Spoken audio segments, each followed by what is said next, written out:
ਹਰਪ੍ਰੀਤ ਸਿੰਘ ਮਖੂ ਦਿਲ ਦੀਆਂ ਗਹਿਰਾਈਆਂ ਤੋਂ ਸਵਾਗਤ ਕਰਦਾ ਹਾਂ। ਦਰਸ਼ਕੋ, ਜਿਵੇਂ ਤੁਹਾਨੂੰ ਪਤਾ ਵੀ ਕਿਸੇ ਨਾ ਕਿਸੇ ਸ਼ਖਸੀਅਤ ਦੇ ਦੁਆਰਾ ਤੁਹਾਡੀ ਸੇਵਾ ਦੇ ਵਿੱਚ ਹਾਜ਼ਰ ਹੋ ਜਾਣਾ ਵਾ। ਅੱਜ ਵਿਸ਼ੇਸ਼ ਤੌਰ ਦੇ ਉੱਪਰ ਮੈਂ ਆਇਆ ਵਾਂ ਅੰਮ੍ਰਿਤਸਰ ਸਾਹਿਬ ਦੀ ਧਰਤੀ ਦੇ ਨੇੜਲੇ ਪਿੰਡਾਂ ਦੇ ਵਿੱਚ। ਇੰਜ ਕਹ ਲਓ ਵੀ ਬਾਰਡਰ ਏਰੀਆ ਦੇ ਵਿੱਚ ਆ, ਤੇ ਜਦੋਂ ਬਾਰਡਰ ਏਰੀਆ ਦੇ ਵਿੱਚ ਅਸੀਂ ਆਉਂਦੇ ਆ, ਅੰਮ੍ਰਿਤਸਰ ਸਾਹਿਬ ਦੀਆਂ ਕਾਫੀ ਸ਼ਖਸੀਅਤਾਂ ਦੇ ਦਰਸ਼ਨ ਦੀਦਾਰ ਹੋ ਜਾਂਦੇ ਨੇ, ਜਿਨ੍ਹਾਂ ਦੇ ਵਿੱਚੋਂ ਪ੍ਰੋਫੈਸਰ ਬਲਜਿੰਦਰ ਸਿੰਘ ਜੀ, ਜੇ ਮੈਂ ਗੱਲ ਕਰਾਂ तो जथेदार जगतार सिंह हवारा कमेटी के भी सीनियर मैंबर ने। पर एक चीज़ बड़ी गजब दी है, अज तक आप ये तो कहने भी जनरल शुबेग सिंह दा ते संत बाबा जरनैल सिंह जी खालसा भिंडरां वालियां दी जिहड़ी जोड़ी सी, इस जोड़ी ने शिखर तक अपनी मुहिम नूं चलाया। पर यह बहुत घट लोगों नूं पता है भी इन्हां दोहां दा मिलाप एक पुल दा काम कौन कीता सी। वो शख्सियत है जी मेरे बिल्कुल नाल।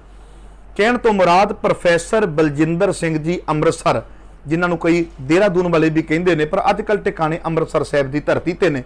ये वो शख्सियत है जिन्होंने जनरल शुबेग सिंह दा ते संत ज्ञानी जरनैल सिंह जी खालसा भिंडरां वालियां दा मिलाप करवाया। आओ इन्हां दे कोल जाणदे हां ये सारियां गल्लां। ये दोनों शख्सियतां नूं किवें जाणदे सी ते मिलाप कराउण दा इन्हां दा की मकसद सी ते उस मिलाप का कौम नूं की फायदा होया। आओ 3 सवालों के अपनी इंटरव्यू कंप्लीट हो जाएगी। आओ सब तो पहला स्वागत करिए प्रोफेसर। वाहिगुरू जी का खालसा वाहिगुरू जी की फतेह। आप जी का बहुत बहुत धन्यवाद, आप जी के श्रोतियां का बहुत बहुत धन्यवाद कि आप जी ने मैनू मौका दिता जी। प्रोफेसर साहब, सानू इस गल का बड़ा माण है कि तुसी वो शख्सियत हो जिन्हां ने जनरल शुबेग सिंह जी का ਤੇ ਸੰਤ ਗਿਆਨੀ ਜਰਨੈਲ ਸਿੰਘ ਜੀ ਖਾਲਸਾ ਭਿੰਡਰਾਂ ਵਾਲਿਆਂ ਦਾ ਆਪਸੀ ਮਿਲਾਪ ਕਰਵਾਇਆ। मैं चाहांगा भी तुसी दोनों शख्सियतों को पहला कदों तो जानते सी। अगर तुम्हें भी इनाम चाहिए तो विंजो डाउनलोड करो, भरोसे की दिक्कत नहीं है, इस पे पहले से 7 करोड़ से ज्यादा लोग। मैं खालसा कॉलेज अमृतसर विखे बहुत लंबे समय तक 1974 तो लैकर के 2013 तक जी मैं उत्थे पढ़ांदा रहा। ਵੱਖ-ਵੱਖ ਅਹੁਦਿਆਂ ਦੇ ਉੱਤੇ ਮੈਂ ਉੱਥੇ ਕੰਮ ਕੀਤਾ। ਉਹ ਖਾਲਸਾ ਕਾਲਜ ਇੱਕ ਐਸਾ ਕਾਲਜ ਹੈ ਪੰਥ ਦਾ, ਜਿੱਥੇ ਕਿ ਪੰਥ ਦੀ ਕੋਈ ਵੀ ਸਰਗਰਮੀ ਹੁੰਦੀ ਹੈ ਤਾਂ ਖਾਲਸਾ ਕਾਲਜ ਦਾ ਇੱਕ ਅਹਿਮ ਰੋਲ ਰਿਹਾ ਹੈ। ਜੇਕਰ ਮੈਂ ਗੱਲ ਕਰਾਂ 1978 ਦੇ ਨਿਰੰਕਾਰੀ ਕਾਂਡ ਦੀ, ਜਿਸ ਵਿੱਚ 13 ਸਿੰਘ ਸ਼ਹੀਦ ਹੁੰਦੇ ਨੇ, 80 ਦੇ ਕਰੀਬ ਸਿੰਘ ਜਿਹੜੇ ਨੇ ਉਹ ਜ਼ਖਮੀ ਹੁੰਦੇ ਨੇ, ਤਾਂ ਖਾਲਸਾ ਕਾਲਜ ਅੰਮ੍ਰਿਤਸਰ ਦੇ ਵਿਦਿਆਰਥੀਆਂ ਨੇ ਬਹੁਤ ਹੀ ਵੱਡੇ ਪੱਧਰ ਤੇ ਰੋਸ਼ ਪ੍ਰਗਟ ਕੀਤਾ ਸੀਗਾ। ਅਸੀਂ ਉਸ ਵੇਲੇ ਬਤੌਰ ਅਧਿਆਪਕ ਵੀ ਜੀ ਤੇ ਬਤੌਰ ਸਿੱਖ, ਕਿਉਂਕਿ ਮੇਰਾ ਆਪਣਾ ਸੋਚਣਾ ਹੈ ਕਿ ਮੈਂ ਐਜ਼ ਏ ਸਿੱਖ ਪੈਦਾ ਹੋਇਆ ਸੀਗਾ, ਐਜ਼ ਏ ਸਿੱਖ ਹੀ ਜੀਣਾ ਚਾਹੁੰਦਾ ਤੇ ਐਜ਼ ਏ ਸਿੱਖ ਹੀ ਮਰਨਾ ਚਾਹੁੰਦਾ ਜੀ। कि 78 ਤੋਂ ਲੈ ਕਰਕੇ ਖਾਲਸਾ ਕਾਲਜ ਇਸ ਪੰਥਕ ਸਰਗਰਮੀਆਂ ਦੇ ਵਿੱਚ ਸਰਗਰਮ ਸੀਗਾ। ਆਲ ਇੰਡੀਆ ਸਿੱਖ ਸਟੂਡੈਂਟ ਫੈਡਰੇਸ਼ਨ ਦਾ ਉਹ ਬਹੁਤ ਵੱਡਾ ਇੱਕ ਕੇਂਦਰ ਸੀਗਾ ਖਾਲਸਾ ਕਾਲਜ। ਯੈਸ ਹੋਰ ਤੁਸੀਂ ਹੈਰਾਨ ਹੋਗੇ, ਦਰਸ਼ਕ ਵੀ ਹੈਰਾਨ ਹੋਣਗੇ ਸੁਣ ਕੇ ਸ਼ੁਰੂਤੇ, ਕਿ ਭਾਈ ਅਮਰੀਕ ਸਿੰਘ ਜੀ, ਸ਼ਹੀਦ ਭਾਈ ਅਮਰੀਕ ਸਿੰਘ ਜੀ ਖਾਲਸਾ ਕਾਲਜ ਪੜ੍ਹਦੇ ਰਹੇ ਨੇ। ਐਮਏ ਉਹਨਾਂ ਨੇ ਉੱਥੋਂ ਕੀਤੀ ਹੈ, ਐਮਏ ਪੰਜਾਬੀ ਕੀਤੀ ਉੱਥੋਂ। ਆਲ ਇੰਡੀਆ ਸਿੱਖ ਸਟੂਡੈਂਟ ਫੈਡਰੇਸ਼ਨ ਦੇ ਬਹੁਤ ਸਾਰੇ ਜਿਹੜੇ ਲੀਡਰਸ ਨੇ, ਹਰਮਿੰਦਰ ਸਿੰਘ ਸੰਧੂ ਉੱਥੇ ਦਾ ਪੜ੍ਹਿਆ, ਹਰਜਿੰਦਰ ਸਿੰਘ ਜਿੰਦਾ ਸ਼ਹੀਦ ਜੀ ਉਹ ਉੱਥੇ ਦੇ ਪੜ੍ਹੇ ਨੇ, ਅਮਰਜੀਤ ਸਿੰਘ ਚਾਵਲਾ ਉੱਥੇ ਦਾ ਪੜ੍ਹਿਆ, ਹਰਮਿੰਦਰ ਸਿੰਘ ਗਿੱਲ ਉੱਥੇ ਦਾ ਪੜ੍ਹਿਆ, ਵਿਰਸਾ ਸਿੰਘ ਵਲਟੋਆ ਉੱਥੇ ਦਾ ਪੜ੍ਹਿਆ। ਭਾਵ ਕਹਿਣ ਦਾ, ਮੇਰਾ ਕਹਿਣ ਦਾ, ਕਿਉਂਕਿ ਇਹ 1900 ਜਿਸ ਵੇਲੇ ਦਰਬਾਰ ਸਾਹਿਬ ਤੇ ਹਮਲਾ ਹੁੰਦਾ 84 ਚ, ਉਸ ਤੋਂ ਪਹਿਲਾਂ ਬਹੁਤ ਵੱਡਾ ਕੇਂਦਰ ਸੀਗਾ, ਤੇ ਉਹਦੇ ਕਰਕੇ ਸੰਤ ਜਰਨੈਲ ਸਿੰਘ ਜੀ ਖਾਲਸਾ भिंडरां वाले भी खालसा कॉलेज आए ने जी। खालसा कॉलेज आए ने क्योंकि ਅਸੀਂ ਪੰਥਕ ਵਿਚਾਰਾਂ ਦੇ ਸੀਗੇ, ਧਾਰਮਿਕ ਖਿਆਲਾਂ ਦੇ ਸੀਗੇ। ਸੁਭਾਵਿਕ ਤੌਰ ਤੇ ਭਾਈ ਅਮਰੀਕ ਸਿੰਘ ਦਾ ਵੀ ਚੰਗੇ ਸੰਬੰਧ ਸੀਗੇ, ਪਿਆਰ ਸੀਗਾ, ਉਹ ਸਤਿਕਾਰ ਕਰਦੇ ਸੀਗੇ ਐਜ਼ ਅ ਟੀਚਰ। ਠੀਕ ਹੈ, ਉਹਨਾਂ ਦੇ ਵਿੱਚ ਵੀ ਮੈਂ ਗੱਲ ਕਰ ਰਿਹਾ ਕਿ ਭਾਈ ਅਮਰੀਕ ਸਿੰਘ ਦੇ ਵਿੱਚ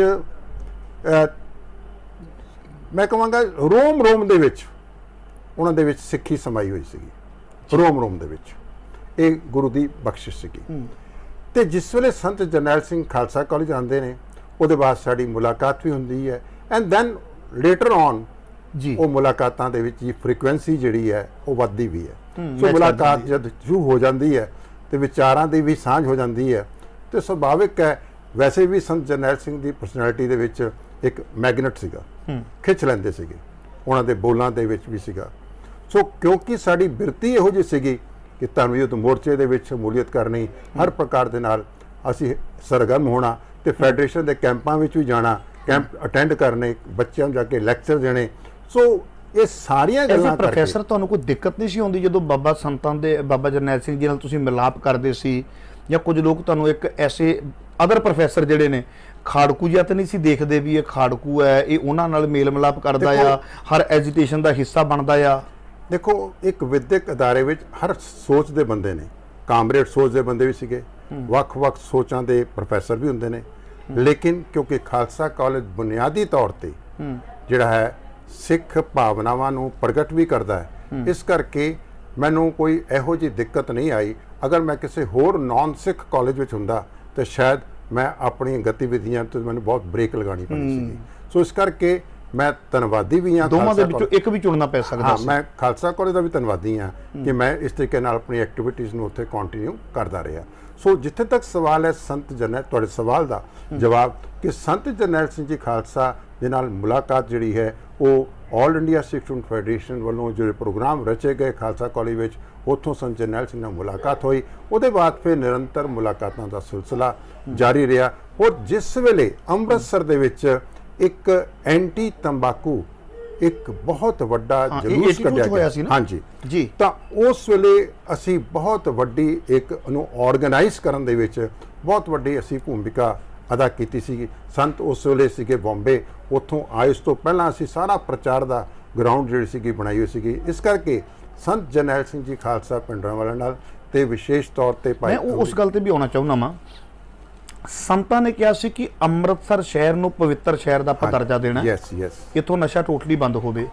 ਪਰ ਅਦਰ ਕਮਿਊਨਿਟੀ ਦੇ ਵਿੱਚੋਂ ਦੇਖੋ, ਆਪਾਂ ਸਾਰੇ ਹਿੰਦੂਆਂ ਨੂੰ ਟਾਰਗੇਟ ਨਹੀਂ ਕਰ ਸਕਦੇ, ਕਿਉਂਕਿ ਆਪਾਂ ਕੁਝ ਕੁ ਲੋਕ ਜਿਹੜੇ ਮਾੜੇ ਹੁੰਦੇ ਆ ਆਪਾਂ ਉਹਨਾਂ ਨੂੰ ਟਾਰਗੇਟ ਕਰ ਦਿੰਦੇ ਆ, ਹਨਾ। ਉਹ ਕੁਝ ਲੋਕ ਜਿਹੜੇ ਨੇ ਉਹ ਅਗਲੇ ਦਿਨ ਡੰਡਿਆਂ ਤੇ ਸੋਟਿਆਂ ਦੇ ਉੱਪਰ ਤਮਾਕੂ ਬੀੜੀਆਂ ਬੰਨ ਕੇ ਸਿਗਰਟ ਬੀੜੀ ਪੀਏਂਗੇ, ਸ਼ਾਨ ਸੇ ਹਮ ਜੀਏਂਗੇ। ਇਹ ਕੀ ਹੈ? ਕੰਗਾ ਕੜਾ ਕਿਰਪਾਨ ਭੇਜ ਦਿਆਂਗੇ ਪਾਕਿਸਤਾਨ। ਇਸ ਪ੍ਰਕਾਰ ਦੇ ਉਹਨਾਂ ਨੇ ਸਲੋਗਨਸ ਰੇਸ ਕਰਕੇ ਉਸ ਸਮੁਦਾਇ ਦੇ ਕੁਝ ਲੋਕਾਂ ਨੇ ਬੜਾ ਭੜਕਾਊ ਜਿਹਾ ਮਾਹੌਲ ਅੰਮ੍ਰਿਤਸਰ ਸ਼ਹਿਰ ਦੇ ਵਿੱਚ ਪੈਦਾ ਕਰਤਾ ਸੀਗਾ। ਔਰ ਉਹ ਐਸਾ ਭੜਕਾਊ ਮਾਹੌਲ ਉਹਨਾਂ ਨੇ ਕ੍ਰੀਏਟ ਕੀਤਾ। ਮੰਗ ਰਹੇ ਹਾਂ ਅਸੀਂ ਸਿਰਫ ਅੰਮ੍ਰਿਤਸਰ ਸ਼ਹਿਰ ਦੇ ਵਿੱਚ ਇਹਨੂੰ ਪਵਿੱਤਰ ਸ਼ਹਿਰ ਡਿਕਲੇਅਰ ਦਰਜਾ ਦੇ ਦਿਓ, ਨਸ਼ਾ ਬੰਦ ਕਰ ਦਿਓ, ਕਿਸੇ ਨੂੰ ਕੋਈ ਨੁਕਸਾਨ ਨਹੀਂ। ਜੇ ਨਸ਼ਾ ਬੰਦ ਹੋਵੇਗਾ ਹਿੰਦੂ ਦੇ ਘਰ ਦਾ ਵੀ ਫਾਇਦਾ ਹੋਵੇਗਾ, ਮੁਸਲਮਾਨ, ਬੋਧੀ, ਜੈਨੀ, ਸਿੱਖ ਸਾਰਿਆਂ ਦਾ। ਲੇਕਿਨ ਇਸ ਗੱਲ ਦੇ ਅਗੇਂਸਟ ਉਸ ਵੇਲੇ ਇੱਕ ਐਸਾ ਜ਼ਹਿਰ ਵਾਤਾਵਰਣ ਦੇ ਵਿੱਚ ਕ੍ਰੀਏਟ ਕਰਤਾ ਗਿਆ, ਇੱਕ ਇਹੋ ਜਿਹੀ ਦਰਾਰਾਂ ਪਾਤੀਆਂ ਗਈਆਂ। ਉਸ ਵੇਲੇ ਬੜਾ ਕੱਟੜਵਾਦ ਸੀਗਾ ਉਸ ਪਾਸੇ ਦੂਜੇ ਸਮੁਦਾਇ ਦੇ ਵਿੱਚ। ਤੋ ਸੰਤ ਜਰਨੈਲ ਸਿੰਘ ਜੀ ਖਾਲਸਾ ਭਿੰਡਰਾਂਵਾਲੇ ਨੇ ਇਸ ਗੱਲ ਦਾ ਐਲਾਨ ਕੀਤਾ ਕਿ ਅਸੀਂ ਇਸ ਦੇ ਅਗੇਂਸਟ ਜਿਹੜਾ ਹੈ ਮਾਰਚ ਕੱਢਾਂਗੇ। ਔਰ ਉਹ ਮਾਰਚ ਕੱਢਿਆ ਗਿਆ, ਬੜੀ ਸ਼ਾਨੋ ਸ਼ੌਕਤ ਨਾਲ ਨਿਕਲਿਆ। ਤਕਰੀਬਨ ਮੈਂ ਉਸ ਦੇ ਵਿੱਚ ਖੁਦ ਪਾਰਟਿਸਿਪੇਟ ਕੀਤਾ ਸੀਗਾ। ਮੋਰ ਦੈਨ 10,000 ਯੂਥ ਸੀਗਾ। 10,000 ਲੇਕਿਨ 10,000 ਦੀ ਗਿਣਤੀ ਮੈਂ ਸਮਝਦਾ ਉਹ ਲੱਖਾਂ ਦੇ ਬਰਾਬਰ ਸੀਗੀ। ਜਿਹੜੀ ਸਪਿਰਿਟ ਹੁੰਦੀ ਹੈ ਨਾ, ਦੈਟ ਮੈਟਰਸ। ਜਿਹੜਾ ਜੋਸ਼ ਹੁੰਦਾ ਹੈ ਨਾ, ਉਹ ਮੈਟਰ ਕਰਦਾ ਹੈ। ਕਈ ਵਾਰੀ ਗਿਣਤੀ ਜਿਹੜੀ ਹੈ ਉਹ ਹੋ ਸਕਦਾ ਲੱਖਾਂ 'ਚ ਹੋਏ, ਤੇ ਜਿਹੜੀ ਸਪਿਰਿਟ ਹੈ ਨਾ ਉਹ ਬਾਦਲਾਂ ਦੇ ਇਕੱਠ ਵਾਲੀ ਹੋ ਸਕਦੀ ਹੈ। ਠੀਕ ਹੈ, ਬਾਦਲਾਂ ਦੇ ਇਕੱਠ ਵਾਲੀ ਸਪਿਰਿਟ ਹੋ ਸਕਦੀ ਹੈ, ਜਿੱਥੇ ਮਰਨ ਮਰਾਉਣ ਦੀ ਕੋਈ ਗੱਲ ਨਹੀਂ ਹੈਗੀ ਕਿ ਸੱਤਾ ਕਿੱਦਾਂ ਹਾਸਲ ਕਰਨੀ ਹੈ, ਇਹੋ ਜਿਹੀ ਸਪਿਰਿਟ ਨਹੀਂ। ਉਹ ਜਿਹੜੀ ਸਪਿਰਿਟ ਸੀਗੀ, ਸੰਤਾਂ ਨੇ ਜਿਹੜਾ ਉਹ ਜਲੂਸ ਕੱਢਿਆ ਸੀਗਾ, ਉਹ ਮਾਰਚ ਕੱਢਿਆ ਸੀਗਾ, ਉਹਦੇ ਵਿੱਚ ਜੋ ਸਪਿਰਿਟ ਸੀਗੀ ਉਹ 10,000 ਵਾਲੀ ਸਪਿਰਿਟ ਨਹੀਂ ਸੀਗੀ, ਉਹ ਲੱਖਾਂ ਦੇ ਬਰਾਬਰ ਸਪਿਰਿਟ ਸੀਗੀ। ਉਹਨੂੰ ਮਾਪਣਾ ਮੇਰੇ ਖਿਆਲ ਮੁਤਾਬਕ, ਮੈਂ ਉਸ ਵੇਲੇ ਜਵਾਨ ਸੀਗਾ, ਦਾੜੀ ਮੇਰੀ ਬਿਲਕੁਲ ਕਾਲੀ ਸੀਗੀ, ਅੰਮ੍ਰਿਤ ਮੈਂ ਛਕਿਆ ਸੀਗਾ, ਮੈਂ ਉੱਤੋਂ ਦੀ ਕਿਰਪਾਨ ਪਾਉਂਦਾ ਸੀਗਾ, 2 ਫੁੱਟੀ ਕਿਰਪਾਨ ਉੱਤੋਂ ਹੀ ਪਾਉਂਦਾ ਸੀਗਾ। ਹੋਰ ਮੈਨੂੰ ਯਾਦ ਹੈ ਕਿ ਮੈਂ ਖਾਲਸਾ ਕਾਲਜ ਦੇ ਜਿਸ ਵੇਲੇ ਮੈਂ ਗਿਆ ਤੇ ਉਹਦੇ 'ਚ ਸਾਡੇ ਹੱਥ ਵਿੱਚ 3-3 ਫੁੱਟੀਆਂ ਕਿਰਪਾਨਾਂ ਵੀ ਸੀਗੀਆਂ, ਤੇ ਮੇਰੇ ਵਿਦਿਆਰਥੀ ਮੇਰੇ ਨਾਲ ਸ਼ਾਮਿਲ ਹੋ ਗਏ। ਉਹ ਬੜੇ ਹੈਰਾਨ ਕਿ ਉਹਨਾਂ ਦਾ ਪ੍ਰੋਫੈਸਰ ਜਿਹੜਾ ਹੈ ਕਿ ਇਹ ਕੀ ਕਰ ਰਿਹਾ, तो बड़े मोटिवेटेड होए राजर जी। अध्यापक जिहड़ा ना एक मोटिवेशन का सोर्स हुंदा, ਉਹ ਵਿਦਿਆਰਥੀ ਬੜੇ ਮੋਟੀਵੇਟਡ ਹੋਏ।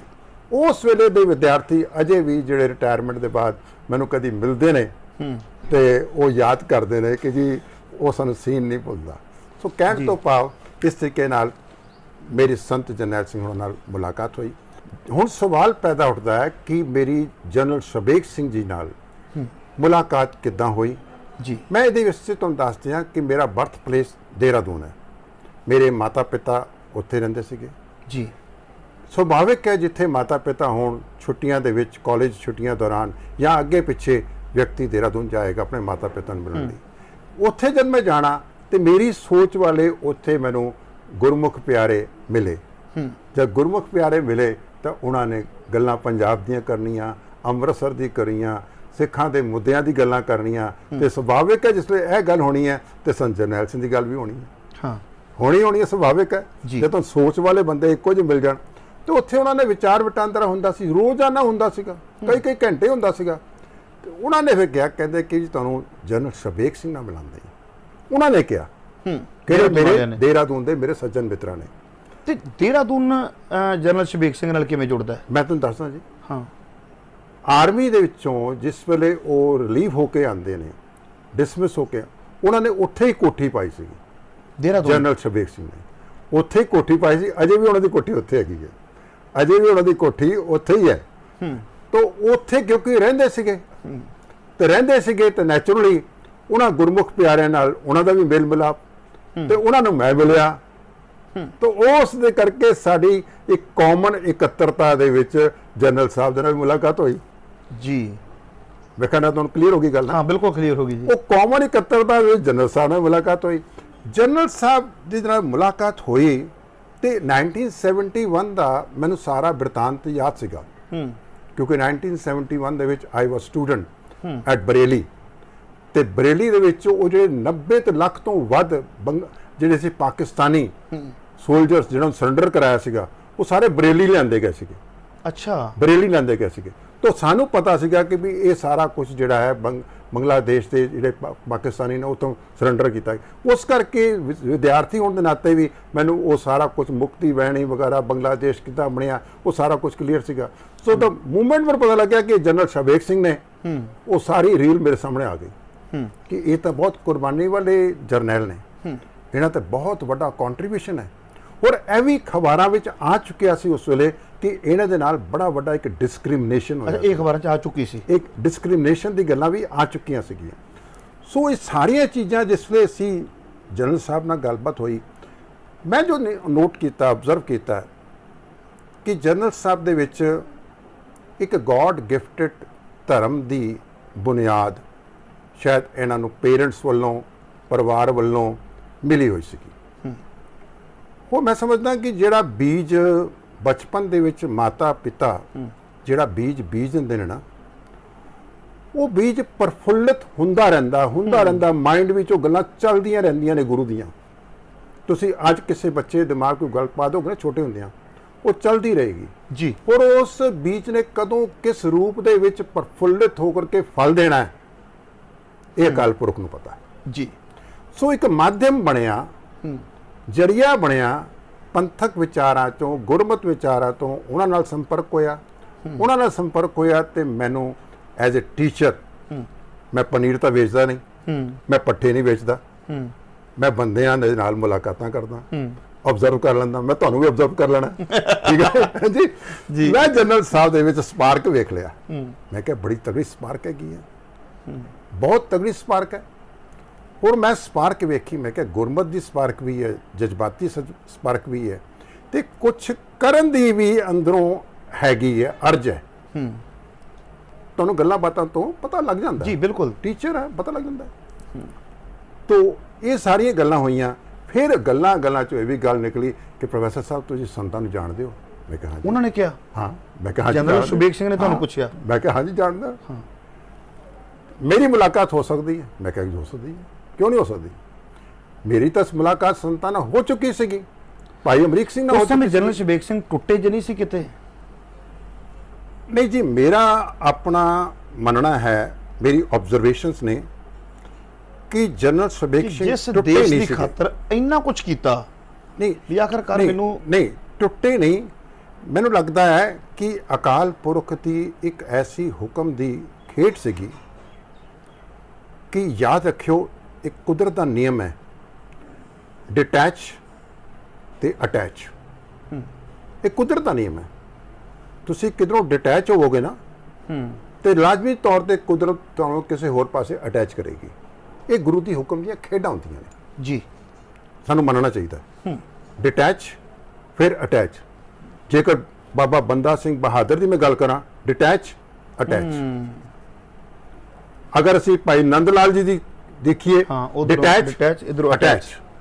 ਚੇਤੇ ਰੱਖਿਓ, ਇਹ ਕੁਦਰਤ ਦੇ ਨਿਯਮ ਨੇ। ਆਪਾਂ ਵਿਸਤਾਰ ਵਿੱਚ ਨਾ ਜਾਈਏ, ਬਹੁਤ ਲੰਬੀ ਗੱਲ ਨਹੀਂ ਤਾਂ ਹੋ ਜਾਏਗੀ। ਟੀਚਰ ਤੁਹਾਨੂੰ ਔੜ ਪੈਂਦੀ ਕੋਈ ਨਾ ਕੋਈ। ਮੈਨੂੰ ਫਿਰ ਹੋਰ ਕੋਈ ਗੱਲ ਤੁਰ ਪੈਣੀ ਹੈ ਮੇਰੇ ਬਾਅਦ ਚ, ਹੈ ਨਾ, ਫਿਰ ਤੁਹਾਡਾ ਸਵਾਲ ਦਾ ਜਵਾਬ ਰਹਿ ਜਾਣਾ। ਸੋ ਡਿਟੈਚ ਦੇ ਵਿੱਚੋਂ ਮੈਨੂੰ ਲੱਗਿਆ, ਮੈਂ ਆਬਜ਼ਰਵ ਟੁੱਟੇ ਨਹੀਂ ਸੀ, ਉਹ ਚੜ੍ਹਦੀ ਕਲਾ ਚ ਸੀ। ਹਾਂ, ਚੜ੍ਹਦੀ ਕਲਾ। ਡਿਟੈਚ ਤੋਂ ਅਟੈਚ ਹੋਈ ਗੱਲ ਇੱਥੇ। ਉਹ ਕੋਈ ਇਹ ਨਹੀਂ ਸੀਗਾ, ਕੋਈ ਮਜਬੂਰੀ ਵਸ਼ ਨਹੀਂ ਸੀਗਾ।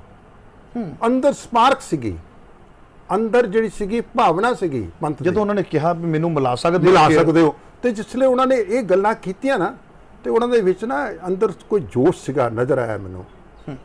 ਤੋਂ ਭਾਵ ਕਹਿਣ ਦਾ, ਮੈਂ ਉਹਨਾਂ ਨੂੰ ਕਿਹਾ ਮੈਂ ਮਿਲਾ ਸਕਦਾ। ਅਸੀਂ ਫਿਰ ਉੱਥੋਂ ਪ੍ਰੋਗਰਾਮ ਬਣਾਇਆ, ਦੇਹਰਾਦੂਨੋਂ ਚਲੇ। ਤੇ ਮੈਂ ਤਾਂ ਉਸ ਵੇਲੇ ਬਾਈ ਬੱਸ ਟਰੈਵਲ ਕਰਦਾ ਸੀਗਾ, ਹੋਰ ਕੋਈ ਸਾਧਨ ਨਹੀਂ ਸੀਗੇ। ਬੱਸ ਤੇ ਜਾਣਾ ਜਾਂ ਵੱਧ ਤੋਂ ਵੱਧ ਟ੍ਰੇਨ ਤੇ ਚਲ ਜਾਣਾ। ਇਹਨਾਂ ਕਿਹਾ ਮੇਰੇ ਕੋਲ ਗੱਡੀ ਹੈਗੀ ਹੈ, ਜਨਰਲ ਸਾਹਿਬ ਕਹਿੰਦੇ ਕਾਰ। ਤੇ ਗੱਡੀ ਉਹਨਾਂ ਕੋਲ ਸੀਗੀ ਦੂਜੀ, ਇੰਡੀਅਨ ਨਹੀਂ, ਲੈਫਟ ਹੈਂਡ ਡਰਾਈਵ ਵਾਲੀ। ਅੱਛਾ, ਹਾਂਜੀ।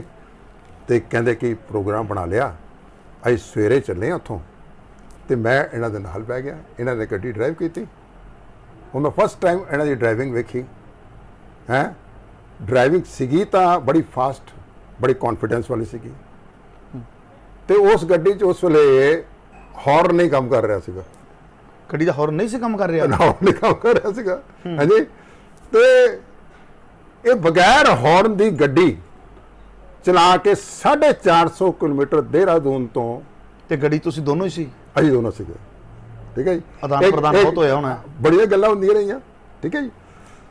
ਤੇ ਗੱਲਾਂ ਸਾਰੀਆਂ ਪੰਥਕ ਹੀ ਹੁੰਦੀਆਂ ਸੀਗੀਆਂ। ਕੌਮ ਦੀ ਗੱਲ, ਪੰਥ ਦੀ ਗੱਲ, ਪੰਜਾਬ ਦੀ ਗੱਲ, ਸਿੱਖੀ ਦੀ ਗੱਲ। ਹੋਰ ਉਹਦੇ ਵਿੱਚ ਉਹਨਾਂ ਨੂੰ ਵੀ ਰਸ ਆਉਂਦਾ ਸੀ ਤੇ ਮੈਨੂੰ ਵੀ ਰਸ ਆਉਂਦਾ ਸੀ। ਦੋਨੋਂ ਰਸੀ ਹੋ ਗਏ ਸੀ। ਦੇਖੋ ਗੱਲ ਹੈ ਕਿ ਮਤਲਬ ਜਦ ਤੱਕ ਤੁਹਾਨੂੰ ਤੁਹਾਡੀ ਵੇਵ ਲੈਂਥ ਨਾਲ ਮੈਚ ਕਰੇ ਤੇ ਤੁਸੀਂ ਟਾਈਮ ਵੀ ਨਹੀਂ ਪਾਸ ਕਰ ਸਕਦੇ। ਨਹੀਂ, ਠੀਕ ਹੈ ਨਾ। ਇੰਟਰਵਿਊ ਵੀ ਉਦੋਂ ਹੁੰਦੀ ਹੈ ਜਦੋਂ ਸੁਣਨ ਵਾਲਾ ਸੁਣ ਰਿਹਾ ਹੋਵੇ ਤਾਂ ਸੁਣਾਉਣ ਵਾਲਾ ਸਵਾਦ ਸੁਣਾ ਰਿਹਾ ਹੋਵੇ। ਤੇ ਦੋ ਨੂੰ ਸਵਾਦ ਆ ਰਿਹਾ, ਤੀਜੇ ਨੂੰ ਆਊਗਾ। ਸੱਚ ਹੈ ਜੀ। ਜਦੋਂ ਦੋਵੇਂ ਮਜਬੂਰੀ 'ਚ ਬੈਠੇ ਹੋ ਤਾਂ ਤੀਜਾ ਵੀ ਬੋਰ ਹੋ ਜਾਂਦਾ। ਹਾਂਜੀ। ਤੇ ਉਹ ਫਿਰ ਬਗੈਰ ਹੌਰਨ ਦੇ ਤੁਸੀਂ ਅੰਦਾਜ਼ਾ ਲਗਾਓ ਕਿ ਉਹ ਗੱਡੀ ਚਲਾ ਕੇ ਆਏ ਵਿਦ ਕੰਪਲੀਟ ਪਰਫੈਕਸ਼ਨ।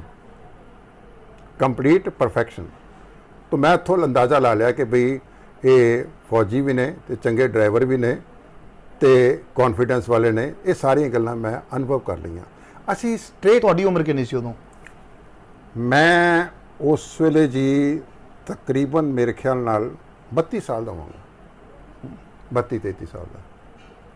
ਉਹ ਵੱਡੇ ਸਨ ਤੁਹਾਡੇ ਤੋਂ? ਮੇਰੇ ਤੋਂ ਤਾਂ ਵੱਡੇ ਸੀਗੇ ਉਮਰ 'ਚ। ਹਾਂਜੀ। ਸੋ ਕਹਿਣ ਤੋਂ ਭਾਵ ਹੈ ਕਿ ਅਸੀਂ ਜਿਸ ਵੇਲੇ ਸੰਤਾਂ ਦੇ ਕੋਲ ਪਹੁੰਚੇ ਹਾਂ, ਮਹਿਤੇ ਚੌਂਕ। ਕਿੱਥੇ ਪਹੁੰਚੇ? ਮਹਿਤੇ ਚੌਂਕ। ਉੱਥੇ ਇਹਨਾਂ ਨਾਲ ਮੁਲਾਕਾਤ ਕਰਵਾਈ ਮੈਂ। ਠੀਕ ਹੈ। ਤੇ ਕਿਉਂਕਿ ਤੁਹਾਨੂੰ ਮੈਂ ਦੱਸਿਆ ਪਹਿਲਾਂ ਸੰਤਾਂ ਨੂੰ ਮਿਲੇ ਹੋਏ ਸੀ? ਮੈਂ ਤੁਹਾਨੂੰ ਦੱਸਿਆ ਨਾ। ਹਾਂ, ਮੈਂ ਸੰਤਾਂ ਨੂੰ ਉਸ ਤੋਂ ਪਹਿਲਾਂ ਕਈ ਵਾਰ ਮਿਲ ਚੁੱਕਿਆ ਸੀਗਾ। ਹਾਂ। ਮੇਰੀ ਮੁਲਾਕਾਤ ਸੰਤਾਂ ਦੇ ਨਾਲ, ਭਾਈ ਅਮਰੀਕ ਸਿੰਘ ਦੇ ਨਾਲ, ਇਹਨਾਂ ਸਾਰਿਆਂ ਨਾਲ ਮੇਰੀ ਮੁਲਾਕਾਤਾਂ ਕਈ ਵਾਰੀ ਹੋ ਚੁੱਕੀਆਂ ਸੀਗੀਆਂ। ਤੁਹਾਨੂੰ ਉਹ ਸਾਰੀ ਬੈਕਗ੍ਰਾਉਂਡ ਦੱਸਦੀ ਹੈ ਜੀ। ਅਸੀਂ ਜਦ ਉੱਥੇ ਪਹੁੰਚੇ, ਮੈਂ ਸੰਤਾਂ ਨਾਲ ਇਹਨਾਂ ਨੂੰ ਇੰਟਰੋਡਿਊਸ ਕਰਾਇਆ। ਮੈਂ ਕਿਹਾ ਜੀ ਇਹ ਜਨਰਲ ਸ਼ਬੇਕ ਸਿੰਘ। ਤੇ ਸੰਤਾਂ ਨੂੰ ਤਾਂ ਪਤਾ ਜੀ ਜਨਰਲ ਸ਼ਬੇਕ ਸਿੰਘ ਕੌਣ ਹੈ। ਹਾਂਜੀ, ਪਤਾ ਸੀਗਾ। ਜਨਰਲ ਸ਼ਬੇਕ ਸਿੰਘ ਇੱਕ ਕੋਈ ਵਾਕਫੀਅਤ ਵਾਲਾ ਨਾਮ ਨਹੀਂ ਹੈ। ਠੀਕ ਹੈ। ਹਰ ਬੱਚੇ ਨੂੰ ਪਤਾ, ਹਰ ਇਨਸਾਨ ਨੂੰ ਲੱਗ ਚੁੱਕਾ ਸੀ ਵੀ ਇੱਕ ਸਿੱਖ ਸਰਦਾਰ ਨਾਲ ਧੱਕਾ ਹੋਇਆ। ਹਾਂ। ਅੱਛਾ। ਉਹ ਸਾਰੀ ਗੱਲਬਾਤ ਉੱਥੇ ਬੈਠ ਕੇ ਹੋਈ ਸੰਤਾਂ ਦੇ ਨਾਲ। ਇਹਨਾਂ ਨੇ ਦੱਸਿਆ ਸਾਰਾ ਕੁਝ। ਤੇ ਮੈਂ ਜਿਸ ਵੇਲੇ ਸਾਰੀ ਇੰਟਰੋਡਕਸ਼ਨ ਕਰਤੀ, ਦੱਸਦੀ, ਮੈਂ ਕਿਹਾ ਇਸ ਤਰੀਕੇ ਨਾਲ ਅਸੀਂ ਲੈ ਕੇ ਆਏ ਇਹਨਾਂ ਨੂੰ ਤੇ ਤੁਹਾਡੇ ਕੋਲ ਹੁਣ ਇਹ ਹੈਂਡਓਵਰ ਕਰਤੇ ਨੇ। ਤੇ ਸੰਤਾਂ ਨੇ ਮੈਨੂੰ ਯਾਦ ਹੈ ਇੱਕ ਸਵਾਲ ਕੀਤਾ। ਕਹਿੰਦੇ ਜਨਰਲ ਸਾਹਿਬ, ਬੰਗਲਾਦੇਸ਼ ਦੇ ਵਿੱਚ ਤੁਸੀਂ ਇੰਨਾ ਵੱਡੇ ਕੰਮ ਕੀਤੇ ਤੇ ਉਹ ਜਿਹੜੇ ਹਥਿਆਰ ਸੀ ਉਹ ਕਿੱਥੇ ਨੇ? ਹਾਂ। ਹਾਂਜੀ। ਜਿਹੜੀ ਲਾਈਟ ਮੂਡ ਦੀ ਗੱਲ ਹੁੰਦੀ ਹੈ ਨਾ, ਉਹ ਕਿੱਥੇ ਨੇ? ਕਹਿੰਦੇ ਮੈਂ ਤੁਹਾਡੇ ਕੋਲ ਆ ਗਿਆ ਹੁਣ। ਹੈ ਜੀ, ਸਭ ਕੁਝ ਆ ਗਿਆ ਸੀ। ਕਹਿਣ ਤੋਂ ਭਾਵ ਉਹ ਇੱਕ ਸਮਰਪਿਤ ਭਾਵਨਾ ਵਾਲੇ ਪਰ ਇੱਕ ਮੈਨੂੰ ਰੂਹ ਪਤਾ ਸੀ। ਲੱਗਾ ਹੈ ਜਿੱਥੋਂ ਤੱਕ ਮੇਰੀ ਜਾਣਕਾਰੀ ਹੈ, ਮੈਂ ਚਾਹਾਂਗਾ ਦਰੁਸਤ ਕਰਦੇ ਰਿਹਾ ਜੇ, ਵੀ ਜਦੋਂ ਜਰਨਲ ਸਾਹਿਬ ਨਾਲ ਧੱਕਾ ਹੋਇਆ ਸੀ, ਉਹਨਾਂ ਨੇ ਲੌਂਗੋਵਾਲ ਕੀ, ਬਾਦਲ ਕੀ, ਟੌੜਾ ਕੀ, ਸਾਰੇ ਕਹਿੰਦੇ ਟੋਹ ਕੇ ਵੇਖ ਰਹੇ ਸੀ, ਕਹਿੰਦੇ ਵੀ ਇਹ ਉਹ ਕੁੜੇ ਹੈ ਨਹੀਂਗੇ, ਇਹ ਉਸ ਰੇਸ ਦੇ ਕੁੜੇ ਹੀ ਨਹੀਂਗੇ। ਇਹ ਕੋਈ ਹੋਇਆ ਸੀ? ਦੇਖੋ, ਹੀ ਮੇਰੇ ਮੁਤਾਬਕ ਨਾ ਜੀ, he was a very super intelligent officer. ਮੈਂ ਸੁਪਰ ਇੰਟੈਲੀਜੈਂਟ, ਇਸ ਤੋਂ ਅੱਗੇ ਵੀ ਕੋਈ ਸ਼ਬਦ ਹੈ ਤਾਂ ਉਹ ਵੀ ਜੋੜਿਆ ਜਾ ਸਕਦਾ ਹੈ। ਤੋ ਇੰਟੈਲੀਜੈਂਸ ਪੱਖੋਂ ਤੁਸੀਂ ਕਿੱਦਾਂ ਸੋਚ ਸਕਦੇ ਹੋ ਕਿ ਇੱਕ ਆਰਡੀਨਰੀ ਬੰਦਾ ਜਾ ਕੇ ਥੋੜਾ ਕੋਈ ਮੁਕਤੀ ਵਹਿਣੀ ਬਣਾ ਕਰਕੇ ਉੱਥੇ ਦੇਸ਼ ਦੇ ਟੁਕੜੇ ਕਰਾ ਦੇਗਾ? It's not a ordinary thing. Okay, ਇਹ ਬਹੁਤ ਜੀਨੀਅਸ ਕਿਸਮ ਦਾ ਫਰਟਾਈਲ ਬ੍ਰੇਨ, ਸੁਪਰ ਇੰਟੈਲੀਜੈਂਟ, ਕਈ ਕੁਝ ਕਰਕੇ ਹਾਂ, ਆਪਣਾ ਨਾਮ ਬਦਲ ਕੇ ਗਏ ਹੋਣ। ਹੋਰ ਇੱਕ ਗੱਲ ਤੋਂ ਮੈਂ ਕਲੀਅਰ ਕਰਾਂ, ਇੱਕ ਸ਼ਬਦ ਹੈ ਦੇਸ਼ ਭਗਤੀ, ਇੱਕ ਸ਼ਬਦ ਹੈ, ਦੂਸਰਾ ਸ਼ਬਦ ਹੈ ਅਕਾਲ ਪੁਰਖ ਦੀ ਭਗਤੀ। ਜੀ, if one has to choose Sikh ਨੂੰ